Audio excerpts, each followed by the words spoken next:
The prince watched ruefully and silently. I'll snatch it out with my teeth for just 1,000. Ferdishchenko offered.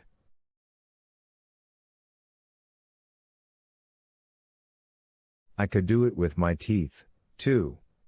The fist gentleman, who was standing behind them all, rasped in a fit of decided despair.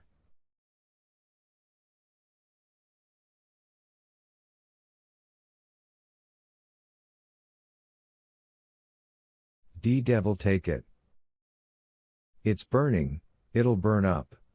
He cried, seeing the flame.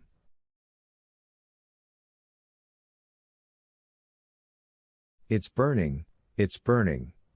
They all cried in one voice, almost all of them also straining towards the fireplace.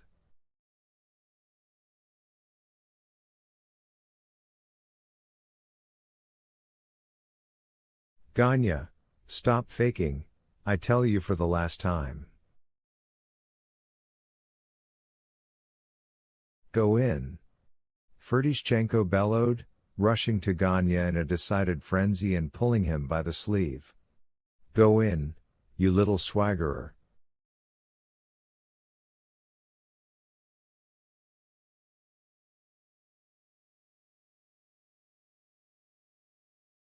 It'll burn up. Oh, curse you. Ganya shoved Ferdishchenko aside forcefully, turned, and went towards the door, but before going 2 steps, he reeled and crashed to the floor.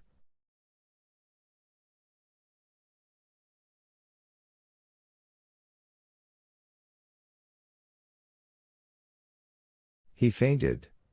They cried all around.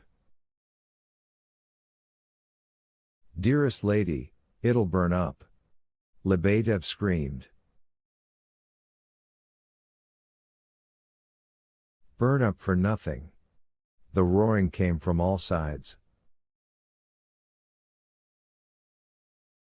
Katya, Pasha, fetch him water, spirits. Nastasia Philippovna cried, seized the fire tongs and snatched the packet out.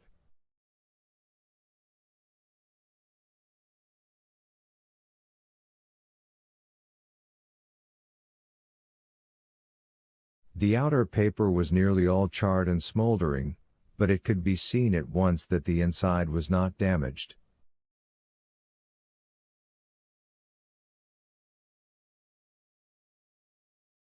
The packet had been wrapped in 3 layers of newspaper, and the money was untouched.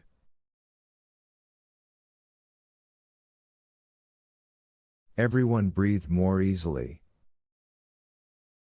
Maybe just 1 little thousand is damaged a tiny bit, but the rest is untouched, Lebedev said tenderly.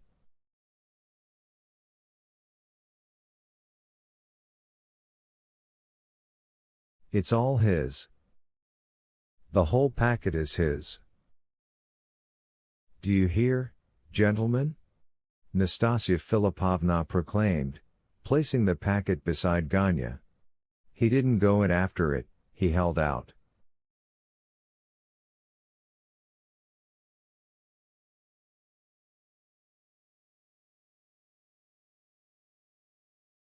So his vanity is still greater than his lust for money. Never mind, he'll come too.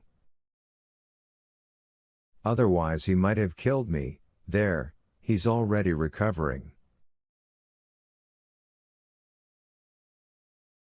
General, Ivan Petrovich, Darya Alexeyevna, Katya, Pasha, Rogozhin, do you hear?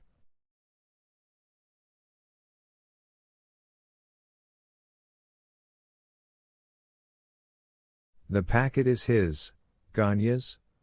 I grant him full possession of it as a reward for, well, for whatever.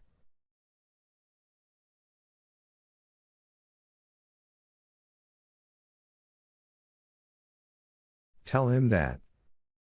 Let it lie there beside him, Rogozhin, march. Farewell, Prince, I've seen a man for the first time. Farewell, Afanasy Ivanovitch, merci. The whole of Rogozhin's crew, with noise, clatter, and shouting, raced through the rooms to the exit, following Rogozhin and Nastasya Filipovna.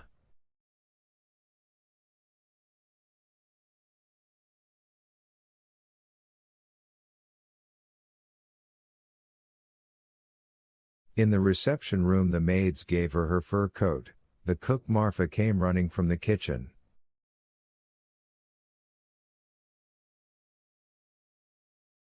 Nastasya Filipovna kissed them all.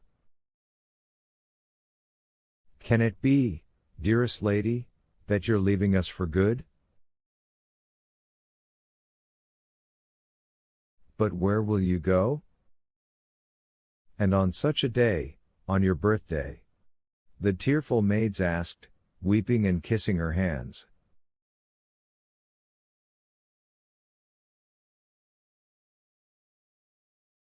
I'll go to the street, Katya, you heard, that's the place for me, or else I'll become a washerwoman.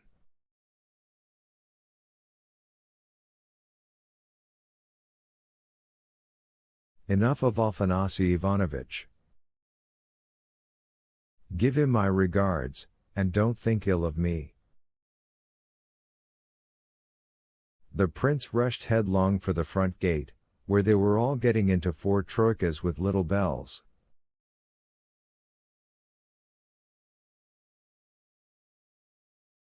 The general overtook him on the stairs.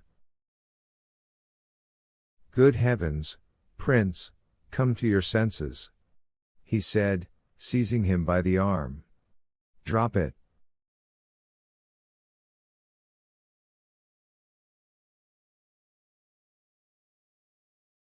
You see what she's like. I'm speaking as a father. The prince looked at him, but, without saying a word, broke away and ran downstairs.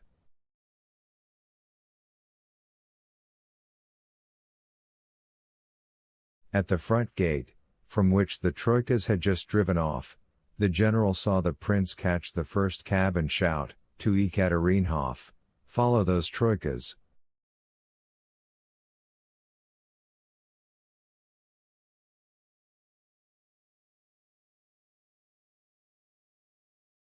Then the general's little grey trotter pulled up and took the general home, along with his new hopes and calculations and the aforementioned pearls, which the general had all the same not forgotten to take with him.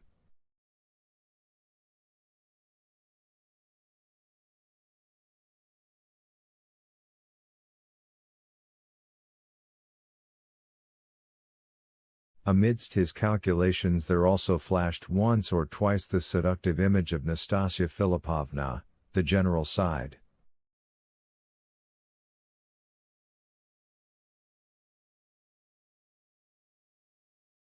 A pity?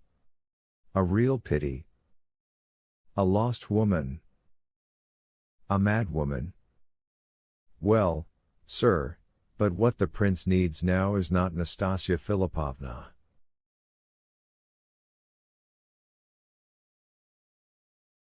A few moralizing and admonishing words of the same sort were also uttered by 2 other interlocutors from among Nastasya Filipovna's guests, who had decided to go a little way on foot.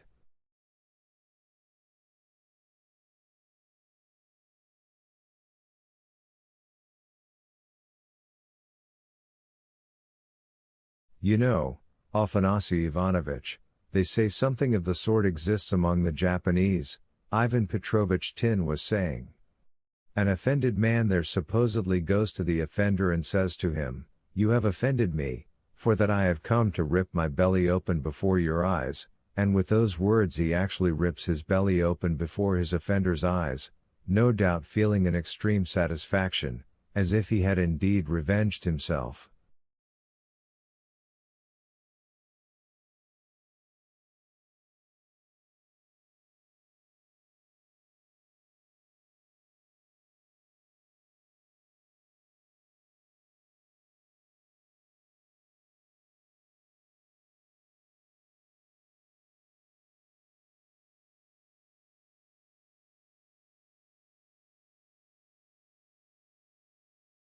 There are strange characters in the world, Afanasy Ivanovitch.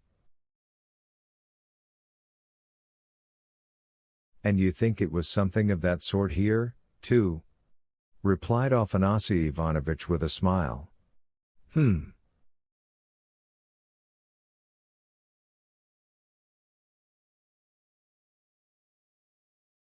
Anyhow, you've wittily, and the comparison is excellent.